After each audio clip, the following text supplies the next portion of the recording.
m'appelle Olivia Paroldi, je suis graveuse d'estampes urbaines. Je fais principalement des estampes qui sont destinées à l'espace urbain. J'ai été formée à l'école Estienne à Paris, qui est l'école des métiers du livre. J'ai fait un diplôme des métiers d'art en gravure et un diplôme supérieur d'art appliqué en illustration médicale et scientifique. Voilà. Et à la suite de ça, j'ai travaillé d'abord comme réalisatrice de supports pédagogiques tactiles à l'Institut national des jeunes aveugles à Paris. Et depuis plusieurs années maintenant, bientôt 10 ans, je me consacre à une activité purement artistique autour de la gravure.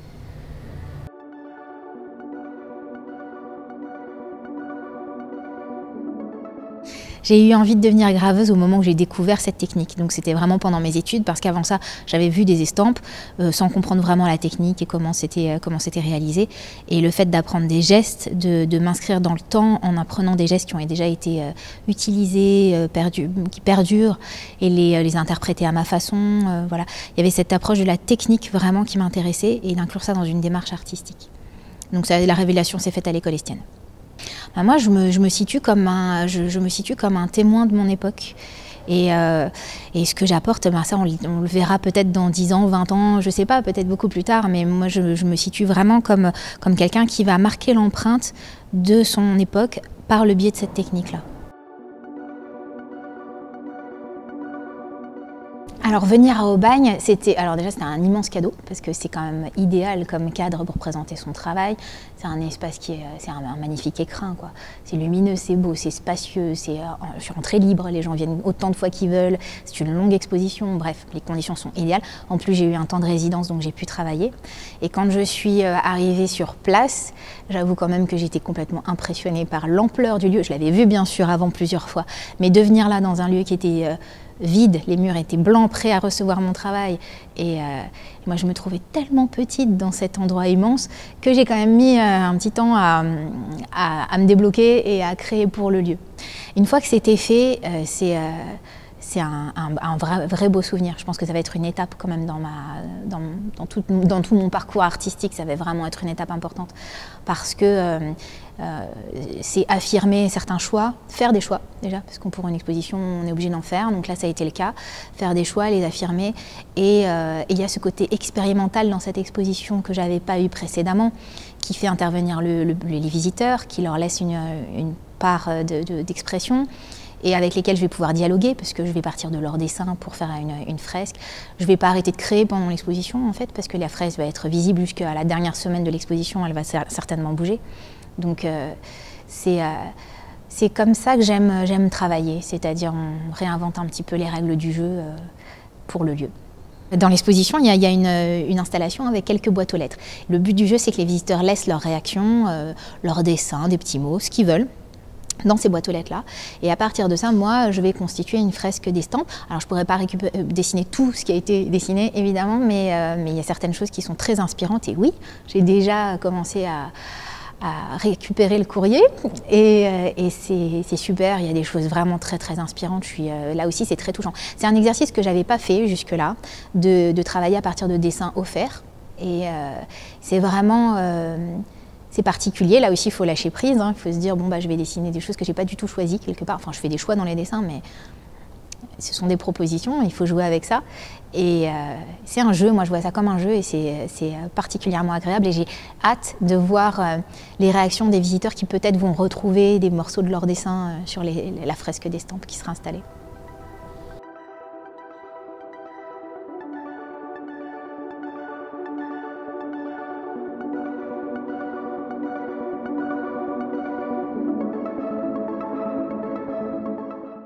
On peut dire qu'en fait toutes les images parlent de moi,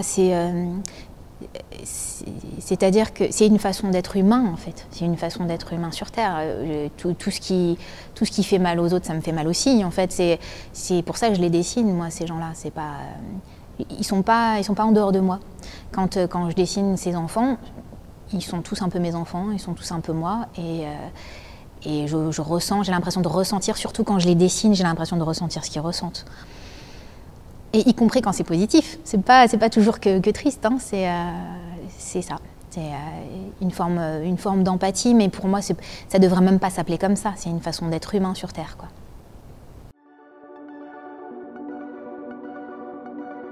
J'étais, je pense, une petite fille un peu comme celle que je dessine, plutôt introvertie, en même temps très ouverte sur le monde, mais ça se voyait pas forcément, qui était discrète et rêveuse, voilà, c'était plutôt ça.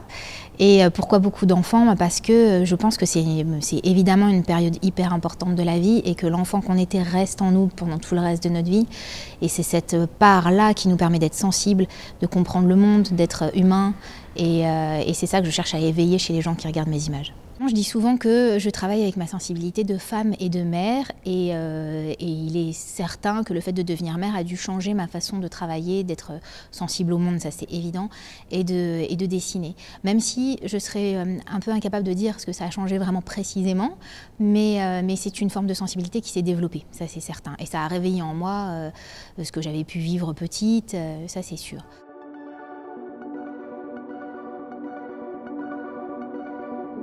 Moi, je suis touchée par les gens qui dénoncent les choses de façon sensible et douce, parce que je pense sincèrement que c'est la meilleure façon de faire, parce qu'on va chercher là des gens qui sont pas forcément engagés, pas forcément conscients de ce qui ne va pas, et c'est en allant les chercher avec douceur et sensibilité qu'on arrive à les sensibiliser et leur donner envie de regarder vraiment ce qui se passe. Donc voilà, c'est pour ça que je cherche à donner à mes images cette douceur. Et en même temps qu'elles aient un côté onirique qui donne envie de regarder sans être heurté et qui donne à voir beaucoup plus après.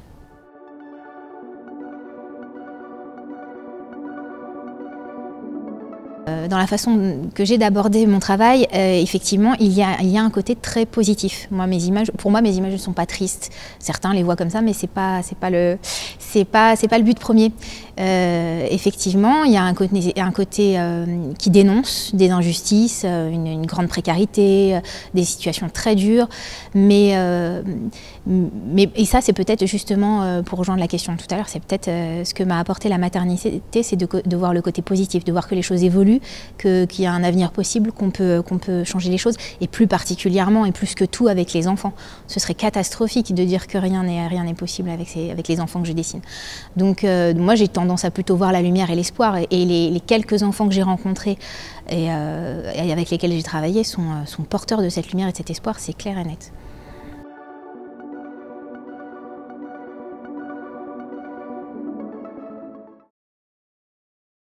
Quand je grave, je le vis un peu comme le moment où je donne vie aux personnages que je dessine. C'est vraiment les graver, quand on dit graver, c'est marquer pour longtemps, c'est inscrire dans le temps, etc. Et je ressens ça quand je grave. Il y a cet aspect-là et l'aspect presque méditatif. Je suis presque dans un état méditatif quand je grave parce que je sais où je vais, il y a ce contact avec la matière qui est vrai, qui est très fort, et selon les matières qu'on travaille, quand c'est du bois par exemple, il y a l'odeur, il y a le côté très sensuel de la texture du bois, et c'est très particulier effectivement. Ouais. Il y a plusieurs moments un peu magiques en gravure, hein. Donc il y a le moment où on creuse la matière, etc. Là, il se passe quelque chose de particulier. Et il y a le moment de l'ancrage, effectivement, où l'image apparaît, parce que l'encre se dépose qu'en surface et tout se révèle. C'est une sorte de révélation. Après, il y a le moment de l'impression qui est aussi particulier. Mais le moment de l'ancrage, oui, l'image apparaît, prend vie, et c'est particulièrement touchant parce que là, surtout moi qui dessine des personnages, il y a le regard qui s'allume, enfin il y a plein de choses qui se passent à ce moment-là. Et l'impression, on a, et ça c'est un truc que je pense tous les graveurs du monde diront sans hésiter, c'est au moment où on soulève le papier pour découvrir l'estampe, on a forcément, pour la première fois quand on imprime, on a forcément une surprise. On a pu prévoir beaucoup de choses, mais on ne prévoit pas tout. Et la façon dont l'encre se répand sur la plaque, etc. Plein de petites choses qu'on ne peut pas maîtriser forcément jusqu'au bout. Et on a forcément des surprises au moment de la première impression.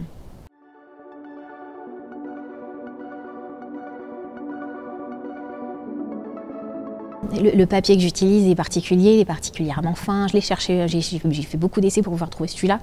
Et ce qui me plaît dans ce papier, c'est justement qu'il vient se déposer sur les murs. Il épouse toutes les traces du temps sur les murs. Et effectivement, on pourrait penser que c'est une peau. C'est un petit peu la peau du temps sur les murs qui vient raconter. C'est une belle comparaison, ouais.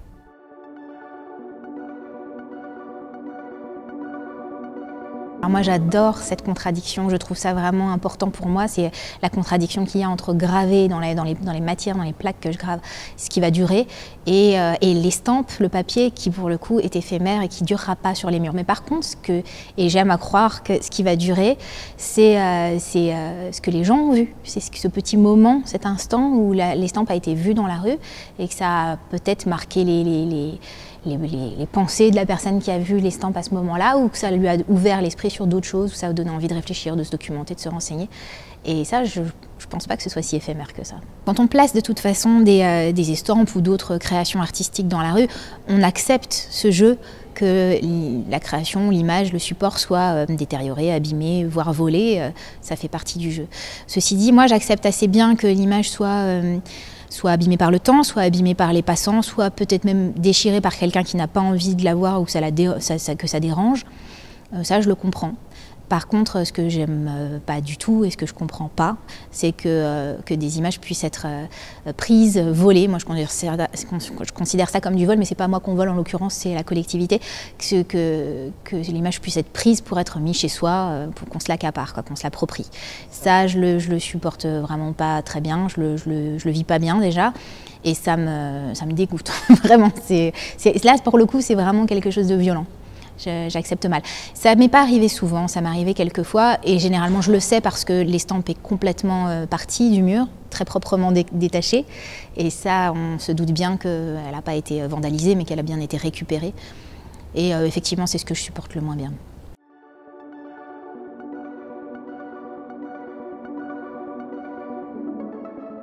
J'aime beaucoup revenir sur les lieux pour voir comment les estampes sont perçues, comment ça change la façon qu'ont les gens de traverser cet espace-là, parfois de s'arrêter, de regarder, de prendre des photos, enfin bon.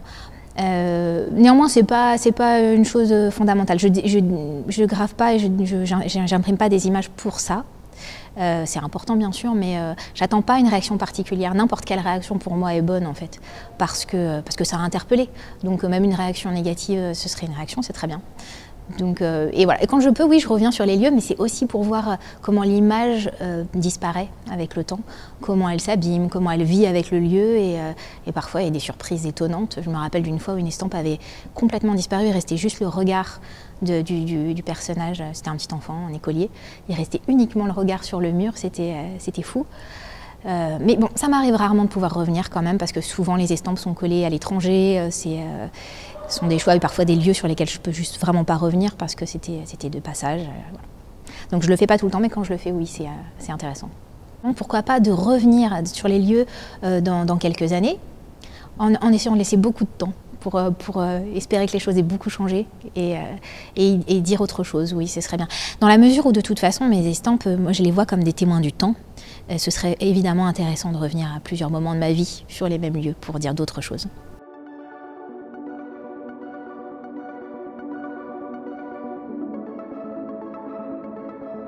Il y a eu plusieurs réactions très touchantes. La plus belle chose qu'on ait pu me dire, je pense à ce jour, c'est au sujet d'une petite fille que j'avais collée en Bosnie et d'une femme qui est venue me dire que ça lui faisait penser à elle quand elle était plus jeune et qu'elle avait vécu la guerre en Bosnie. Et il se trouve que j'ai eu la chance de rencontrer cette personne qui est devenue une amie depuis. Et c'est de loin, enfin c'est pas de loin, c'est une des plus belles choses qui m'est arrivée suite à un collage. Ensuite, il y a toutes les réactions des enfants par rapport à mes images qui me touchent généralement beaucoup. Et la réaction de plusieurs personnes âgées qui me disent que ça leur réveille des souvenirs d'enfance et que ça les touche. Et parfois, qui se mettent spontanément à me raconter des moments de leur vie qui résonnent vraiment fortement avec mes images. Donc ça, c'est très touchant, ouais. C'est inespéré même.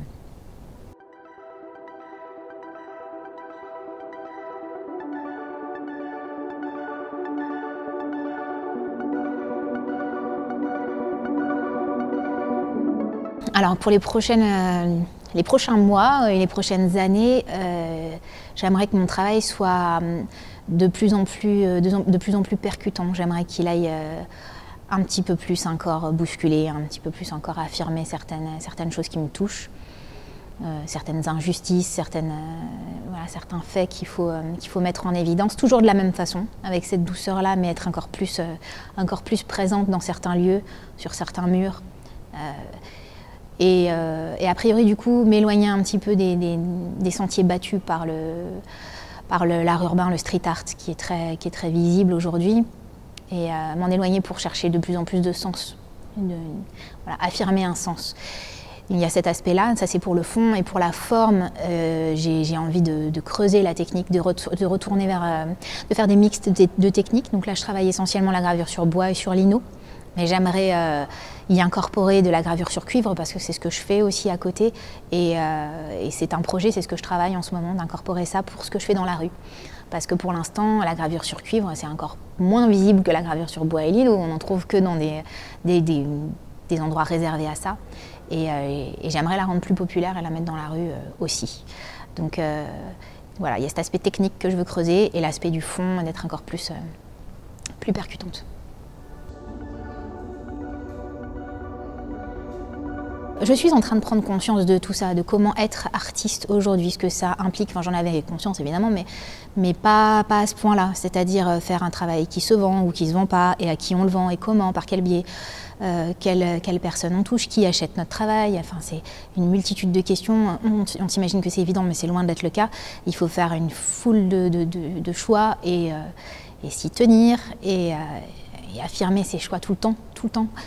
Et je suis confrontée à tout ça en ce moment. Donc je ne sais pas trop ce que ça va donner dans quelques années, mais à l'heure actuelle, je fais beaucoup de choix. Je choisis qui diffuse mon travail, qui le vend. C'est une façon un peu de choisir qui va l'acheter aussi et à quel prix.